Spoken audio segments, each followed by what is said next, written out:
So without further ado, the 10 Essential Responsibilities of Foundation Board Chairs. So many of you are very familiar with this resource. This was produced in partnership with our good friend and partner, BoardSource.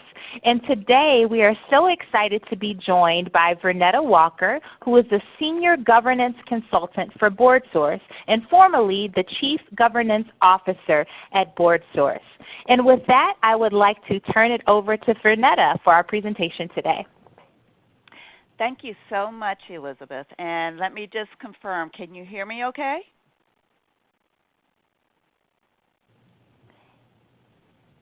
Can you hear me? Yes, we can.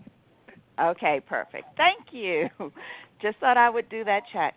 Hello, everyone. I'm happy to be here with you. I'm not exactly sure who all is on the line, but I know that we have some people. And one thing for sure, I get excited about governance.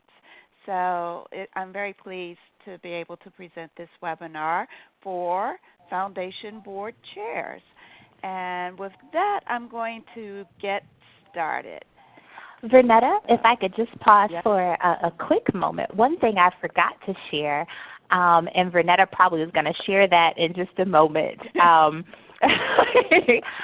But I did want to share that I mentioned that this resource was developed in partnership, but actually came at the request of the updates came at the request of the National Center on Family Philanthropy. So we wanted to be sure you knew that you guys are getting the most up-to-date, hot off the presses version of the 10 Essential Responsibilities. And with that, I will turn it back over to Vernetta. No problem. Okay. So let's get started. I'm sorry. So this resource is developed specifically for foundation board chairs. And what we're talking about here is foundation leadership. But as we dig into the 10 essentials, I want you to think about this in a broader context. And the work that you do as a board chair, what does this really mean? When we look at the landscape around us, we know that everything is changing, and we have to take that into consideration. There are heightened expectations from the public and regulators alike around outcomes, transparency, effectiveness, and accountability. So it's against this backdrop that we're trying to create high-performing foundations, high-performing organizations.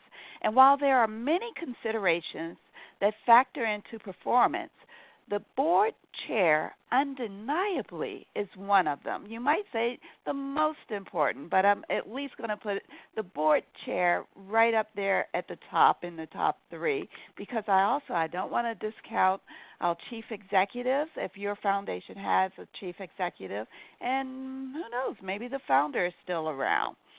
So with this in mind, BoardSource was pleased years ago and also more recently to team up with Council on Michigan Foundation in updating the 10 essential responsibilities of foundation board chairs. Now, having served and worked in the nonprofit sector for a couple of decades myself, I know firsthand that board chairs don't always get the training they need and deserve, but that all changes here and now. If you are a chair tuning into this webinar, please grab a pen and a piece of paper, because as we go through this webinar, I want it to be a game-changing experience for you. I want you to have opportunities to reflect, learn, and decide how you're going to commit to take your foundation to the next level through conscientious leadership that also mobilizes essentially everyone around you to become that high-performing foundation. And actually, and I noticed I advanced the slide without looking at what was on there. It's essentially everything that I had talked about. These are call-outs, what you should be paying attention to in terms of opportunity, strategy, growth, performance, and accountability, as I mentioned. So let's get started. Right here on this slide, you'll see I'm asking a question, and this is the first opportunity for you to reflect. I know when I am in boardrooms across the country and I ask, what will your legacy be 5 years from now, 10 years from now, for a number of boards and for board chairs, it's a different way of thinking about the work that you're doing. I don't know how often you get asked this question, but I know for a number of organizations I work with, it's their first time thinking about the legacy that they may be leaving. So if you have your pen, let me give you a minute to jot down a note or two about what you think you want your legacy to be. And while you're writing, hopefully you can write and listen, let me just give you a few just common or simple ideas. Is it focusing and strengthening your grant-making processes? Is it getting the foundation to support the advocacy work of its grantees? Is it addressing root causes of societal challenges? Perhaps it's developing a new vision for the foundation. You get to decide, and as we walk through the 10 essential responsibilities, consider how you will engage a little bit differently in trying to realize your vision and create your legacy. So here they are, the 10 essential responsibilities. Take a glance at them, and as I look at them, it's easy to see why the role of the board chair can be both daunting and rewarding. Daunting because the success of your foundation is heavily influenced by how you carry out your responsibilities. Rewarding because the work of your foundation, or the work your foundation does, can make a meaningful difference in someone's life. As chair, you are constantly wearing two hats. Actually, you'll wear several, but there are two that I want to talk about, coach and captain.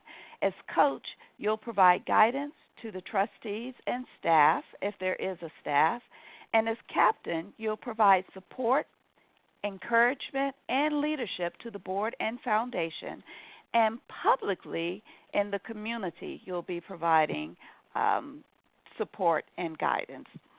Think about which hat you're wearing as we talk about each of these responsibilities. So let me get started with number one. Be faithful to the mission. Easy, pretty straightforward, but one thing's for sure. Mission is what distinguishes us as a sector. It is our purpose for existing. And as chair, you'll help the board articulate donor intent, which may require reviewing founding documents if it's not absolutely clear, or other documents or the history of grant making. The reason this is so important is that your decision-making, the decision-making of the board, should be grounded in the mission of the foundation. When you look at your mission statement, consider the following. Is it bold, clear, and does it use memorable language? Does it convey the foundation's values? Is it both emotional and rational? Or in other words, is it compelling? Is it something that you and your trustees can really get behind, and do you understand it? Even if you answered yes to those questions, you still have to keep the mission front and center. So the questions I have here for, or the question I have here for reflection, what steps do you take to ensure trustees understand the mission and that grant making is aligned? Is because you have to continue to revisit the mission. Doesn't mean that you're always changing it or updating it, but keeping it front and center means that your trustees, as well as you, have an opportunity to somehow interact and engage with the mission, whether that's through mission moments, hearing directly from grantees, or having board members share their stories. And while we're at it, can you just chat with me in the chat box or the Q&A box? What are some things that you do to keep the mission alive at your foundation? As I work with organizations, I've seen all different types of practices. So for example, in addition to the ones that I named, I know in some board meetings they'll have tent cards on the table, and on one side they have the board member's name, but the side that's facing them has the mission statement. Other organizations consistently put the mission statement at the top of meeting agendas. Other organizations, you'll walk in, and whether it's in the conference room or a reception area, the mission statement is printed boldly on the wall, or it's in a frame. So just constant reminders of what you're doing, why it matters, and the reason your foundation exists. And it looks like I have one comment that says, say more about mission moments and appropriateness of inviting grantees to speak to the board. So thank you for sharing that comment, and I will talk about that. So a mission moment, this would be some time that you actually carve out in your agenda to really have a focused, whether it's engagement with a grantee or to hear firsthand from a board member something that they've experienced directly connected to the mission. And I can tell you this works well whether in a foundation or just across the board. I was going to share an example from Board Source, which I get it. We're a public charity, not a grant-making organization, but something that we do at every staff meeting is to have members of the staff talk about either an interaction, an encounter with a member of the organization. It might be an event that they attended where they've learned how Board Source has actually helped an organization in terms of strengthening governance. And if I go back to my foundation days, early on in my nonprofit sector career, I was a program officer for a foundation.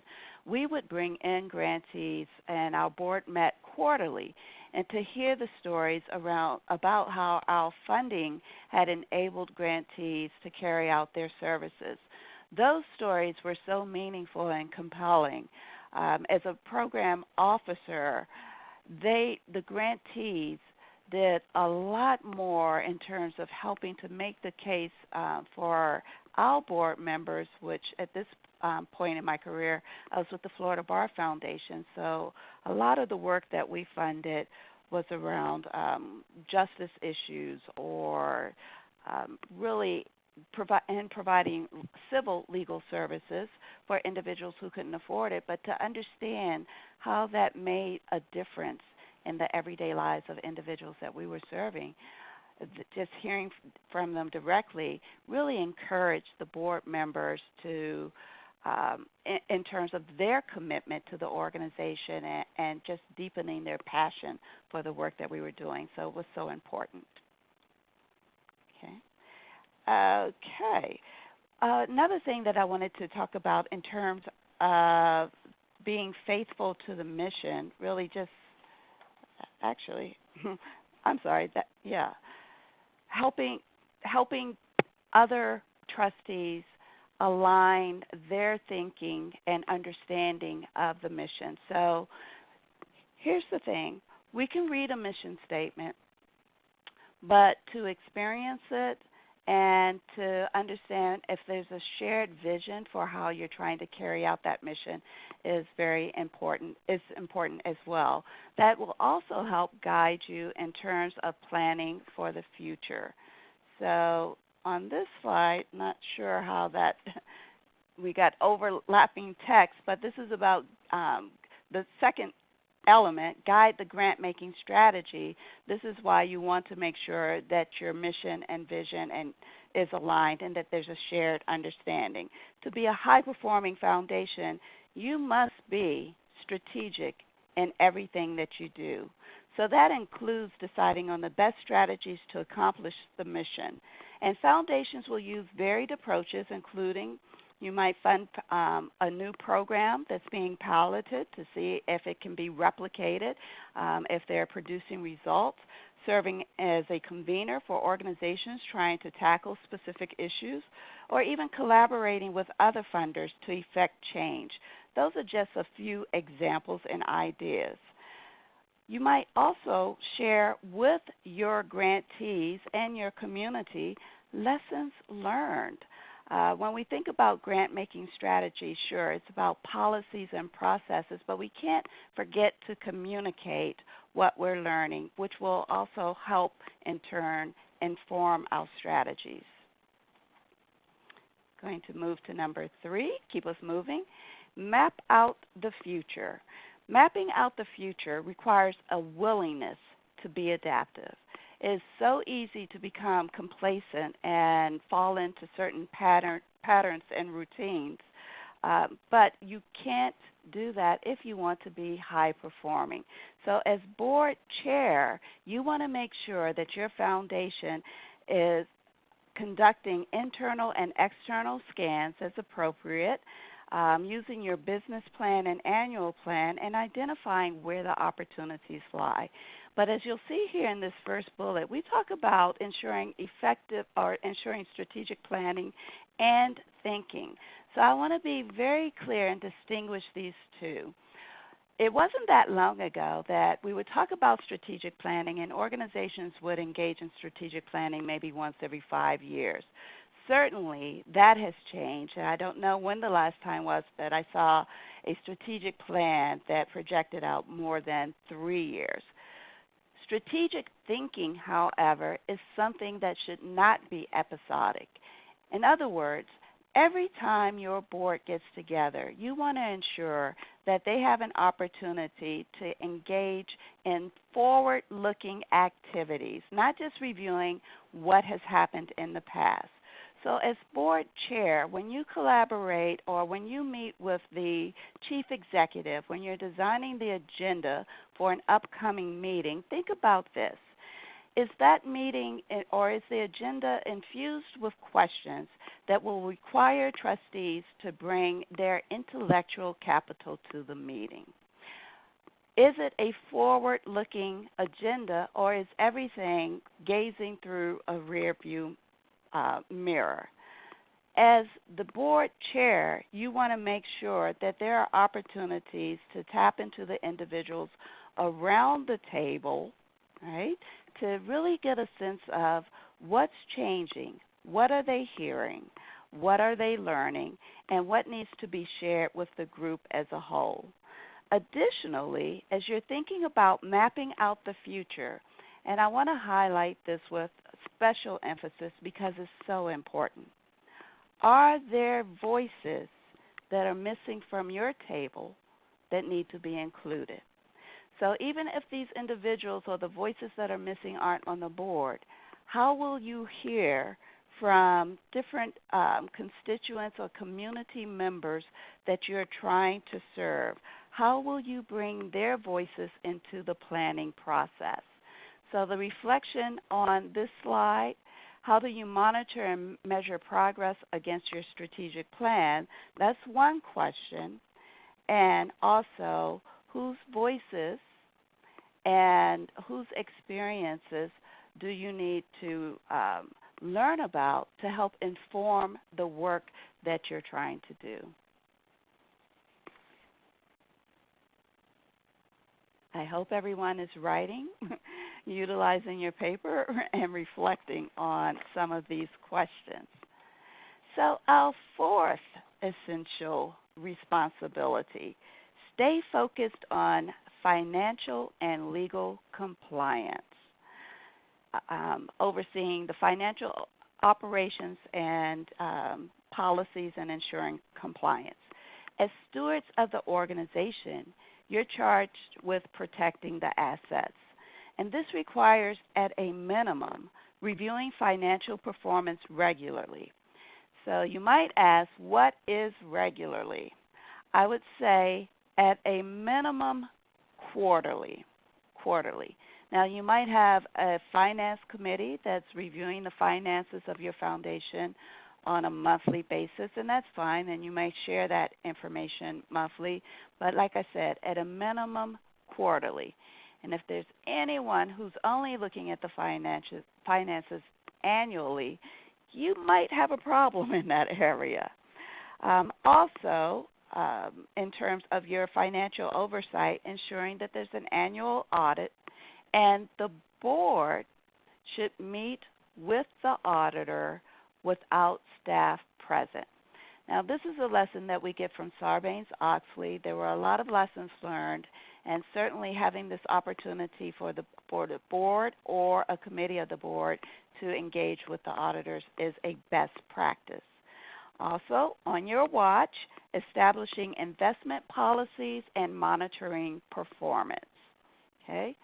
Now, as board chair, for the chairs who are on this webinar, you might be getting a little exhausted, but this all comes together, I think, pretty smoothly. We're laying out the 10 essentials, giving you some inside tips and practices, but it's really, this is about good stewardship when I think about the work that you're doing and your role as board chair. It's not that you're doing all of this by yourself. In many instances, you're making sure that these processes and practices are in place and that they're happening. So yes, there will be other committees and individuals to whom work is delegated. But as the board chair, yes, you do get to lead the board and make sure that it's happening. In terms of compliance, one of the biggest things that we look at, that BoardSource looks at as an organization focused on governance, is conflict of interest. And it's not just BoardSource. I would say regulators as well are paying attention to conflict of interest and making sure that your organization has an up-to-date conflict of interest policy and an annual disclosure statement that trustees actually sign off on. So the disclosure statement or disclosures, let me say there's an ongoing responsibility to disclose actual or potential conflicts of interest. Also, under the umbrella of compliance, how transparent is your organization, is your foundation when it comes to sharing the 990? Certainly, a number of organizations now put their 990 or 990 PF on their website. And as the board, you want to make sure that you have reviewed the 990 to see what it says. A number of organizations realize now that the 990 is an opportunity to really tell your story and even talk about the impact that you're having as a foundation. So every board member should have an opportunity to review the 990 before it's filed. And also for foundations, ensuring that or making sure that you're avoiding self-dealing. So that's our compliance. And I'm checking our Q&A. Not too many questions are coming in, but I want to remind you that it's there because at the end, I have set aside time for Q&A, but I don't want you to forget your questions as we're going through the essential responsibilities. Okay. So number 5, master the art of facilitating meetings. One thing that I think about with respect to board meetings is that this has become almost sacred time. When we consider how busy individuals are in their personal lives, carving out time to come together and really talk about what's going on in your foundation, the work that you're doing, and how you're moving forward, we need to make sure that that is a productive use of time. I sometimes tease organizations and I say, you know what, when I leave a board meeting, I don't want to feel like there's an hour or two of my life that I will never get back. It's just another way of thinking about how we value the individuals who are actually serving the foundation, volunteering, and trying to make a difference.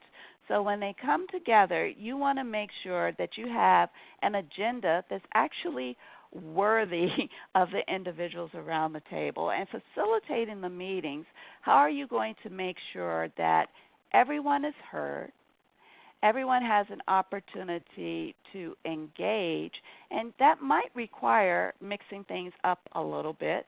But not only that, how do you even create the space on the agenda for meaningful conversations? So I've asked some questions in the reflection, and in this one I have 3 questions. Are you adept at steering clear of administrative matters in board meetings? It might be tempting, and it especially might be tempting if your foundation does not have staff. However, when the board gets together, the board can only govern as a group of the whole, and you need to make sure that that time spent together does focus on the governance of your foundation. My second question, do you utilize tools and practices such as consent agendas, dashboard reports, and catalytic questions to stimulate generative thinking? Now, I know that's a mouthful, so I want to go through a couple of these. With consent agendas, that's just a section on your meeting agenda where you lump together routine items that do not require discussion, such as approval of the minutes from the last meeting. There may be some routine committee reports where the committee really is not asking anything of the board. They're just saying that they met. Their written report will have a couple of items that they discuss to give maybe context for discussions, right? So if you have a consent agenda, I can tell you at a minimum that's going to save you 20, 30 minutes, maybe longer, depending on how many report outs you currently have on your meeting agenda. Now, what are you going to do with all of that time that you've just saved? You're going to tap into your trustees at their highest and best use. We want to engage them in stimulating conversations around issues that really matter, the strategic issues and also the generative work of the board. If you are not familiar with a book called Governance as Leadership, I want to put that on your radar. Governance as Leadership, it's been around for a minute now. The authors are Dick Chait, Bill Ryan, and Barbara Teller. And they talk about the fact that boards work in 3 modes: fiduciary, strategic, and generative. And it's the generative mode or the generative work that really needs to come first. It's how we make sense of our mission. It's how we really discover new opportunities.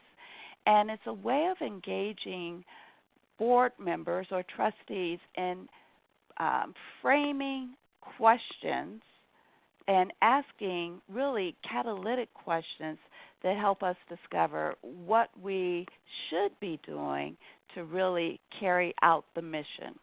So this is really important. Mastering the art of facilitating meetings, you want to make sure that you're directing the trustees to the right content, to the right issues, and not getting bogged down in what I would just call administrivia. And then the third reflection here, what are your rules of engagement for virtual meetings? When we think about facilitating meetings, it's one thing to have everyone in front of you, but of course in this day and age, a lot of organizations, and because of conflicting schedules, sometimes people have to call in.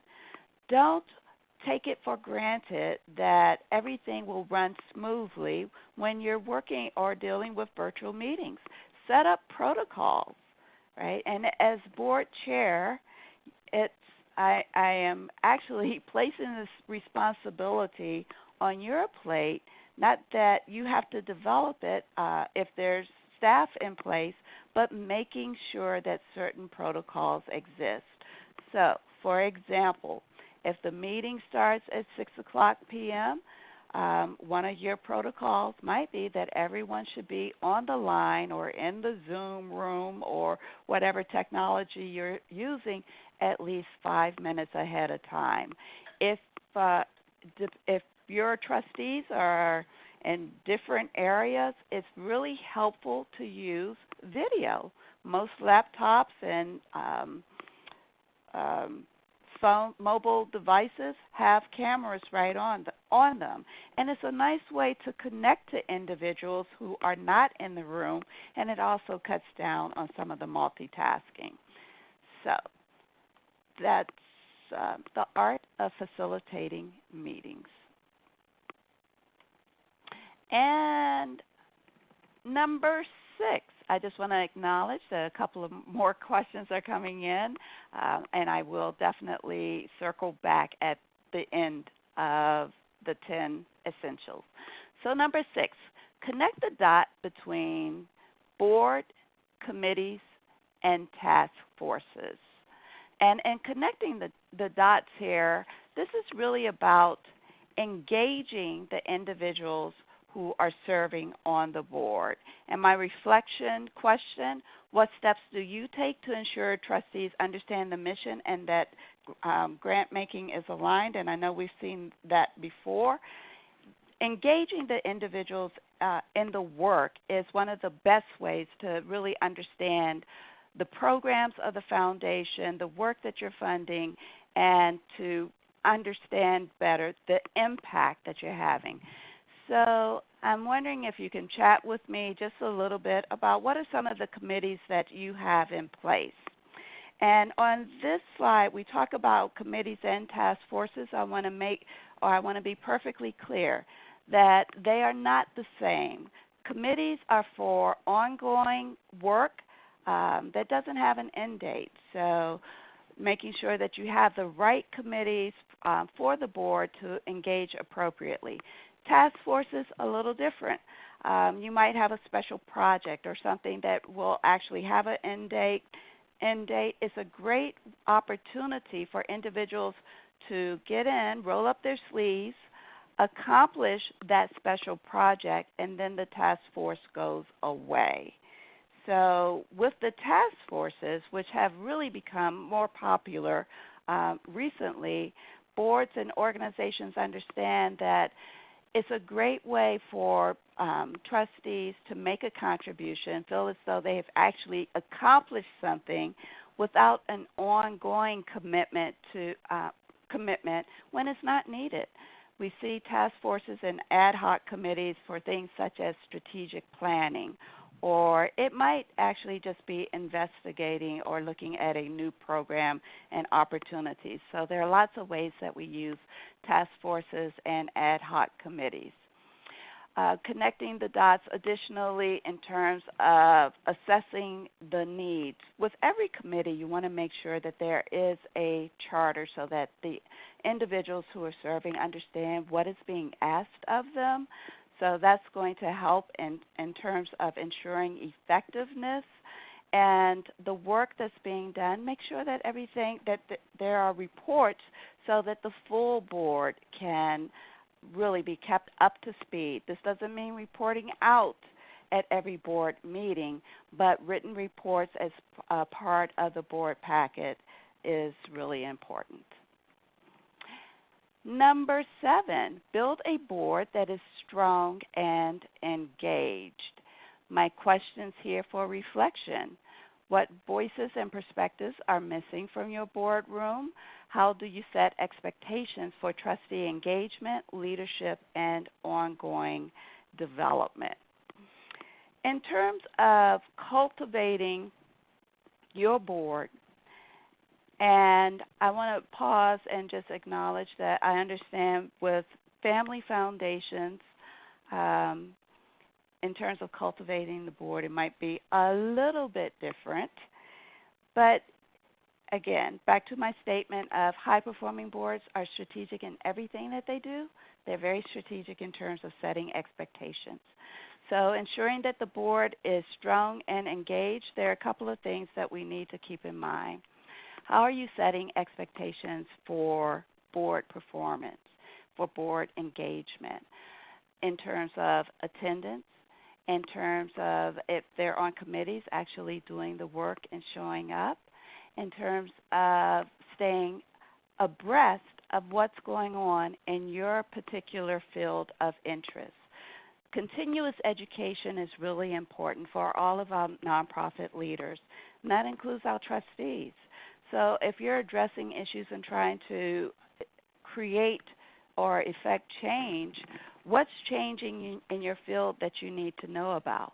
Additionally, something that's really important, as we look around us, and I say the landscape is changing constantly, it's also changing in terms of regulations and laws. And so how are you keeping abreast in terms of public policy? What new laws, regulations, or proposed bills would impact the work that you're doing, and how can your foundation get out in front of it, whether it's through the work of the grantees or just advocating on behalf of your mission, providing research, providing information for decision makers or policy makers about what really matters when it comes to your foundation.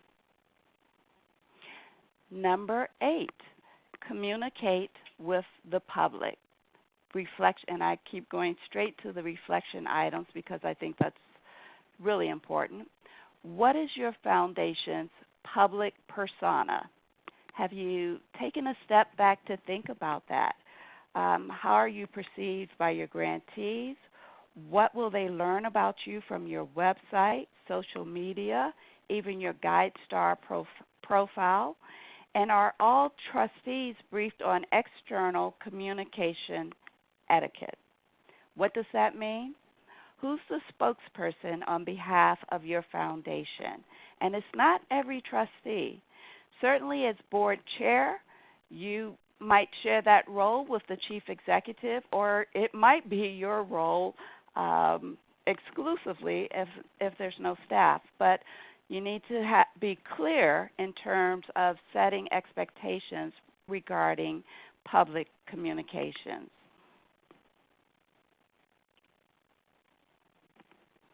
Number 9, oversee administrative operations.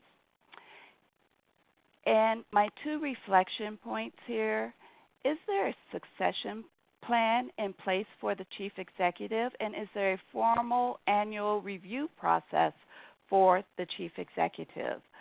If your foundation has staff, the board has 1 employee, and that is the chief executive.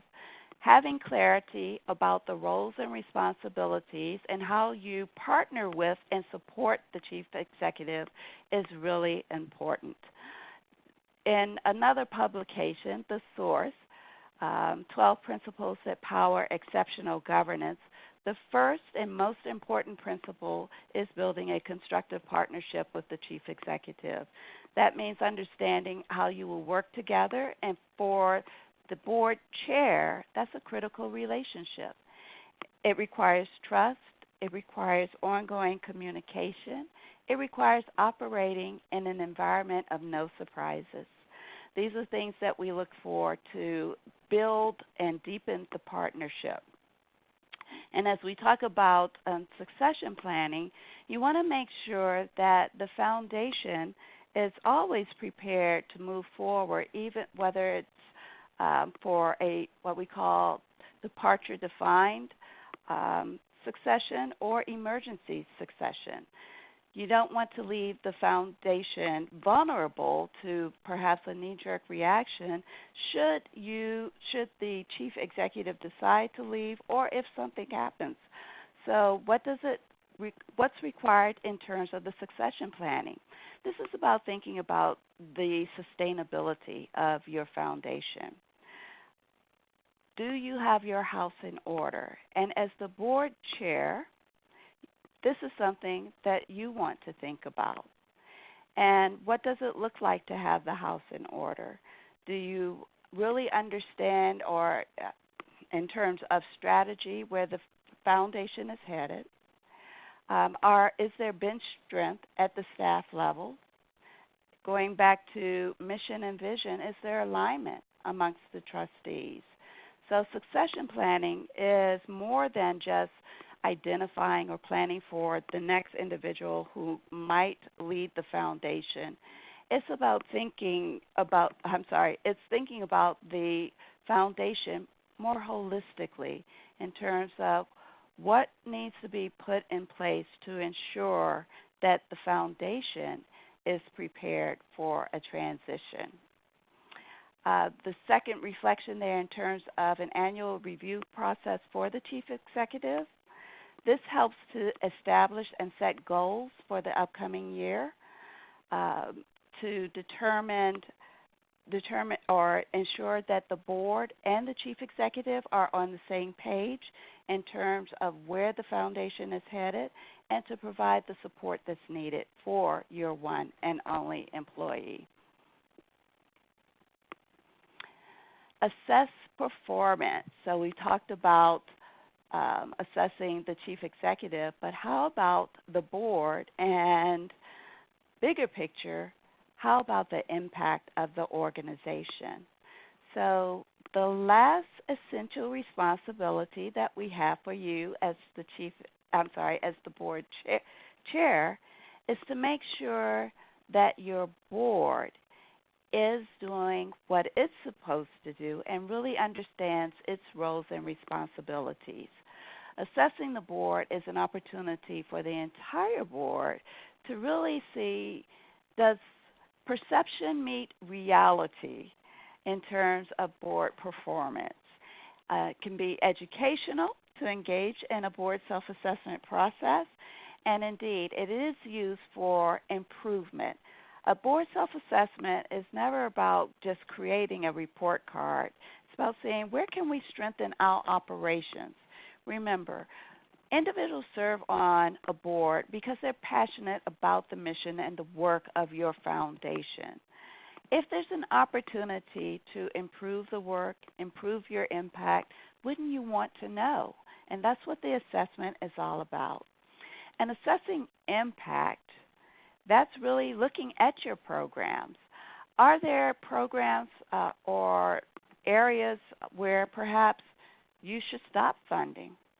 That would be, it's a difficult question to ask, especially when sometimes individuals have pet projects that they like, or there's something that you've always funded, but you haven't stopped to really look and assess what's the impact of this program. And again, as things have changed around us, is there a better way to do this? So it's essential to really decide and make some critical and hard decisions sometimes about what we're funding and why. And then also identifying new opportunities. So assessing impact, there are lots of ways that foundations have an impact on the communities that they serve, or that you can deepen the impact. But if you don't stop and take a look, and you might have to engage an external firm to help you figure this out, it's really worth doing. This is something that I've been watching in the sector over the last couple of years, how foundations are really, I think, becoming a lot bolder. And what is the legacy that they want to leave? How are they working with other foundations to do that? And what does assessment and evaluation look like when it comes to impact? A number of foundations certainly require evaluation from their grantees, but evaluating your own impact is essential as well. So those are the 10 essentials in a nutshell.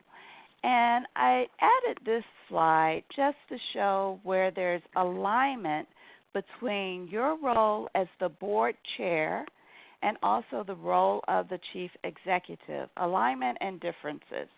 And of course, this is not the complete job description, but partnering with the executive in achieving the mission on your plate as well as the chief executives. Discussing issues confronting the foundation. You should regularly regularly communicate with the chief executive to understand what's going on, what's new, what's keeping the chief executive awake at night. We call that the KPON session, to understand where there may be a need to shift strategies, shift resources, or actually develop new strategies as needed. and representing the foundation. As board chair, you will be seen, you'll just automatically seen as the leader of the foundation, often the voice of the foundation, and certainly when you speak, others will listen, and you just really want to have that constant reminder that quite often you are the face of the foundation as the board chair. And you can see the chief executive there also representing the foundation, working to make sure that the board has the strategic information that it needs for decision making, and the chief executive will manage other staff, again, if there is staff at your foundation. That's it in a nutshell. Job descriptions, the 10 essentials, and if you want another way of thinking about your role as board chair, because one thing that I say is it's hard to memorize a list of 10 responsibilities, even though they're essential. And when I think about the work of the board, not just the board chair, but the board, it's all about setting strategic direction, ensuring resources, and that's people, leadership, and also the funds that are needed to carry out the mission, and that might be your wise investments, et cetera. And also providing oversight. That's oversight of the assets of the foundation. So that's it in a nutshell. With that, let me take a look at our Q&A and see what we have. And I'm scrolling. Okay, any advice, there's a question here. Any advice for bringing on next generation family members? Thank you for the question. This is a story that I got from a foundation trustee, and she was actually talking about how they engage next generation family members. And I don't know how unique this is, but I certainly recall this story and want to talk about it. So this family, one of the things that they do is they have an annual retreat. And at that annual retreat, and when I talk about next generation in this instance, they start grooming next generation, starting with those individuals, family members who are in their teens, as well as those who are a little older. But at this family retreat, they're actually talking about the work of the foundation. For those who are old enough to serve on their board, they're engaging them in the committee work first. They're bringing them into the board meeting so that they can actually participate and understand how, or understand the decision-making processes. When I said I don't know how unique this is, I'm not sure how many family foundations will actually have the annual retreat where they have multiple generations present to talk about the work that they're doing, to talk about the legacy that they're trying to create and leave for the upcoming generations.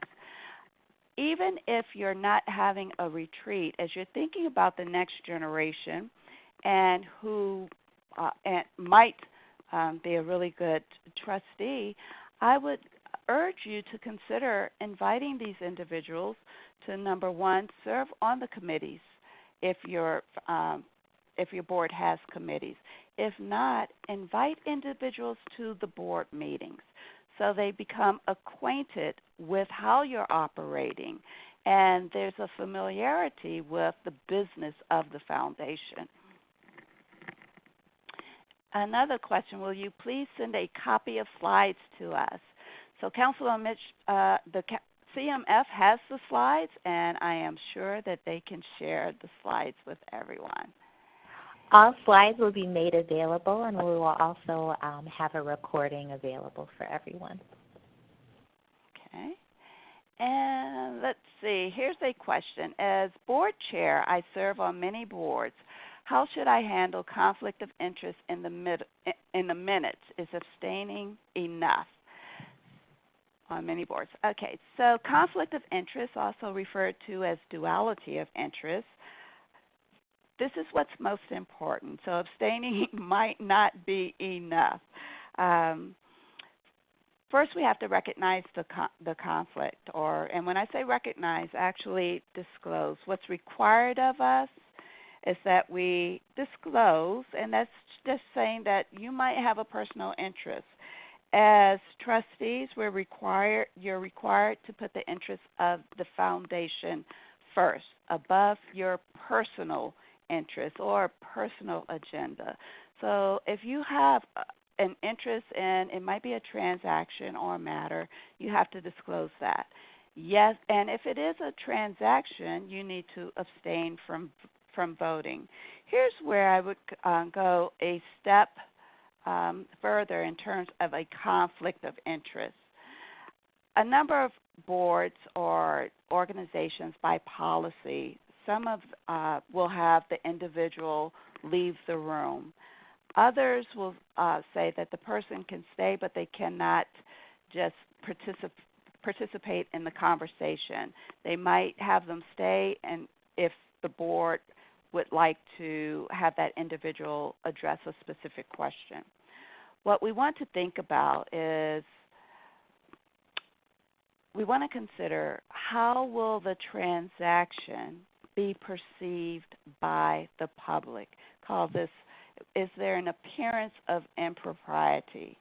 So other, or I would say independent trustees may decide that it's in the best interest of the foundation to move forward with a specific transaction.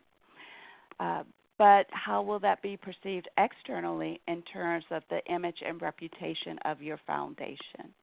These are factors that we always have to consider. When I talked about conflict of interest earlier, I said it's something that definitely we know regulators are looking at. The media will definitely consider if they catch wind of something. But not only that, as trustees of your foundation, you want to uphold high ethical and moral standards. So avoiding conflict of interest sometimes is the best way to go, but we know that we can't always avoid every situation, but we want to make sure that we handle it with the utmost integrity in every instance. I hope that answered the question. It's a little easier sometimes when I have very specific situations to address. And what is a reasonable term of office for a board chair? Should I agree on a certain number of years if not specified in the bylaws? I'm looking for a copy of Board Sources Leading with Intent report, which will show me an average. It doesn't mean that it's the reasonable or a best practice. I will definitely, and I know now that I've said that, I'm not going to be able to put my finger on it immediately, but a couple of considerations for how long a board chair term should be. You don't want it to be so long that as chair, you really are influencing everything. In other words, just like we sometimes talk about founder syndrome, when someone has kind of stayed and there's no opportunity to really think creatively or adapt because someone's influence so infiltrates everything that the organization does. How are you creating opportunities for fresh thoughts? Do you as board chair, if there are no term limits and you've been there for a number of years, do you still bring new energy to the foundation, to the meetings, and even the strategy sessions about the work that your foundation does?